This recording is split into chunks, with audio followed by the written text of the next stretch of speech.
Hello everyone.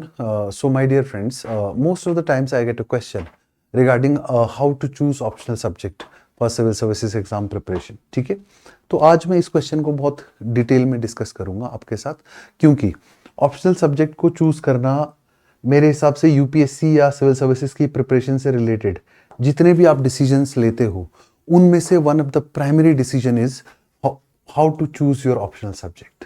ठीक है, क्योंकि ऑप्शनल सब्जेक्ट जो है सिविल सर्विसेज की प्रिपरेशन के लिए it is one of the most important areas, most important component which directly is related to your selection.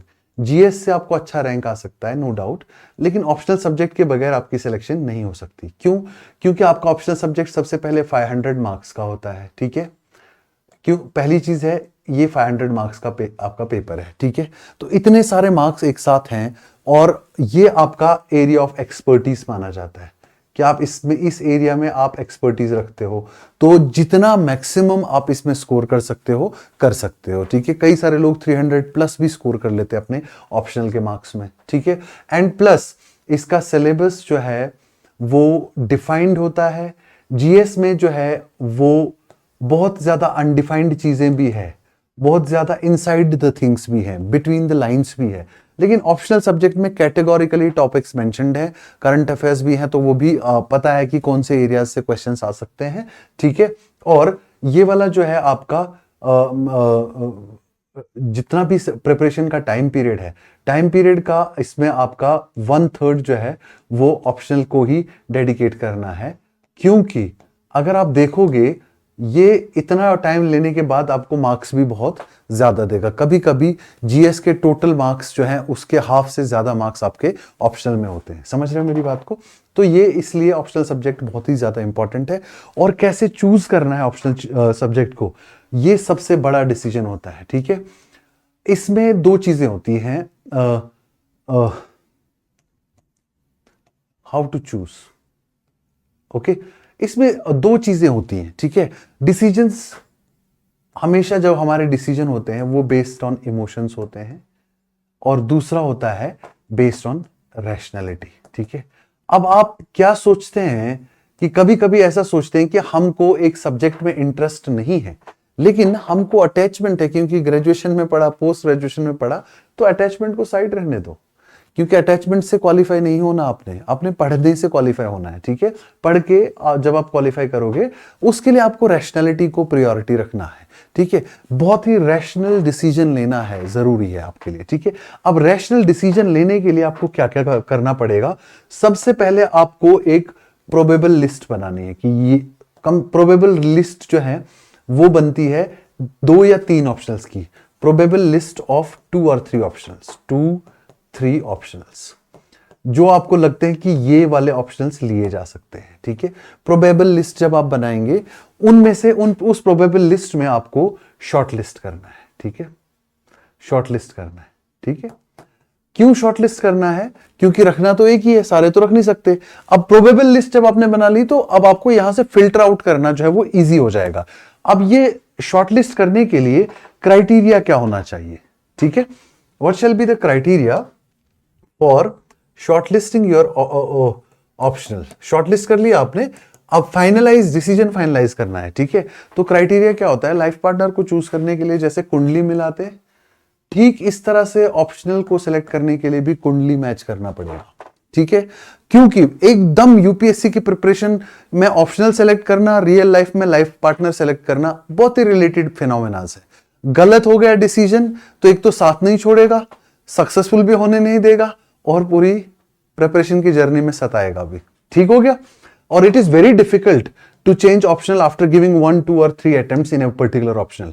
तो इसलिए पहले ही डिसीजन जो होना चाहिए आपका, that should be a very wise decision. अब क्राइटेरिया क्या है? First and the foremost focus should be on your interest.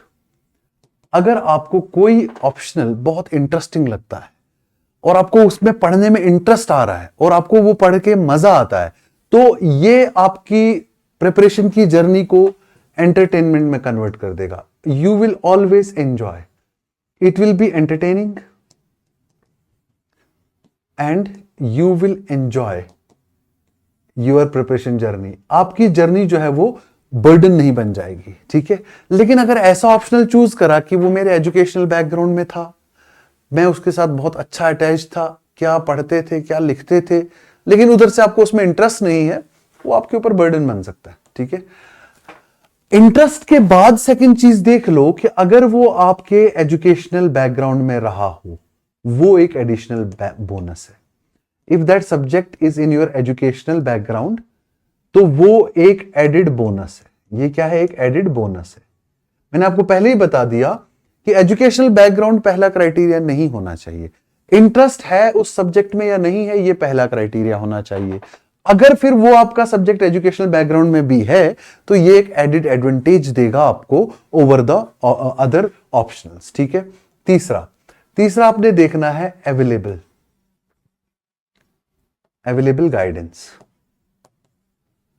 Guidance and study material. वैसे तो आज की डेट में जब मटेरियल का इतना फ्लड है मार्केट के अंदर, स्टडी मटेरियल की कमी तो किसी जगह पे नहीं रहेगी, लेकिन क्या कुछ अच्छे लोग हैं जो आपको उस ऑप्शनल में गाइड करेंगे? That shall be another criteria for choosing your optional, ठीक है।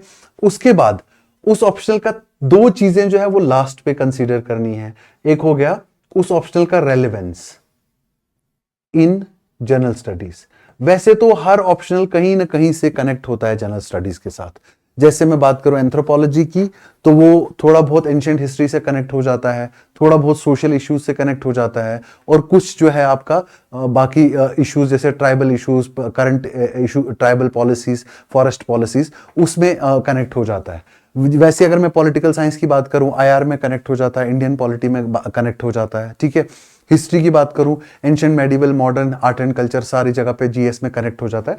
तो वैसे तो हर ऑप्शनल जीएस में कनेक्ट होता है, अनलेस आपका कोई साइंस स्ट्रीम से कोई सब्जेक्ट ना हो। साइंस स्ट्रीम से भी कुछ सब्जेक्ट साइंस एंड टेक्नोलॉजी में कनेक्ट होते हैं।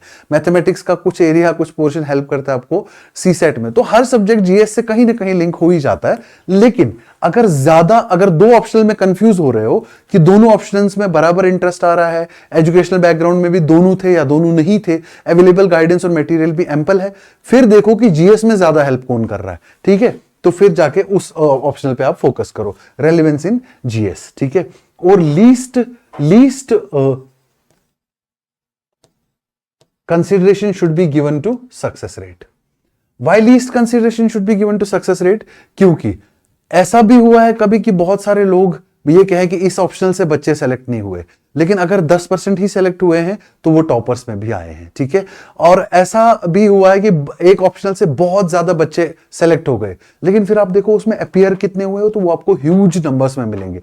तो ये नंबर सबसे, सक्सेस रेट जो है, this is always the success rate point is always, it is overrated and it is highly misleading. It is misleading क्योंकि कभी कभी आपको किसी ऑप्शनल में बहुत ज्यादा इंटरेस्ट आ रहा है, लेकिन आपको लगता है उस सब्जेक्ट से ज्यादा लड़के यार सेलेक्ट नहीं होते, यूपीएससी में ज्यादा बच्चे सेलेक्ट नहीं होते, तो आप इस वजह से वो ऑप्शनल छोड़ दोगे। तो ये बड़ा मिसलीडिंग कॉन्सेप्ट है। लीस्ट कंसिडरेशन दिया जा सकता है, बट प्राइमरी कंसिडरेशन नहीं दिया जा सकता, ठीक है। तो इन 5 पॉइंट्स पे अपनी कुंडली मिला लो, जिस ऑप्शनल के साथ कुंडली मिलती है, go and get in touch and start preparation in that optional, ठीक है।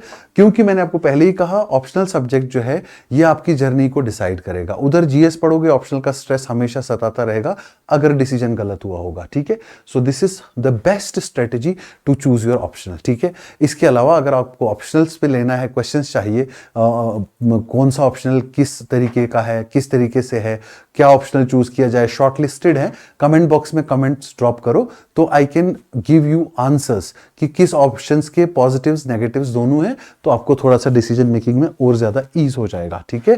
Thank you so much. और भी कोई क्वेश्चन हो यूपीएससी या सिविल सर्विसेज की प्रिपरेशन से रिलेटेड, तो you can drop me in the comment box. I will make a separate video on that. Free time में मैं यही करता रहता हूँ, सिविल सर्विसेज के बच्चों के साथ ही मैं डील करता रहता हूँ इन माई फ्री टाइम। किसी भी तरीके से हेल्प चाहिए सिविल सर्विसेज की प्रिपरेशन के लिए, so I will be available, just text और अ कमेंट अवे।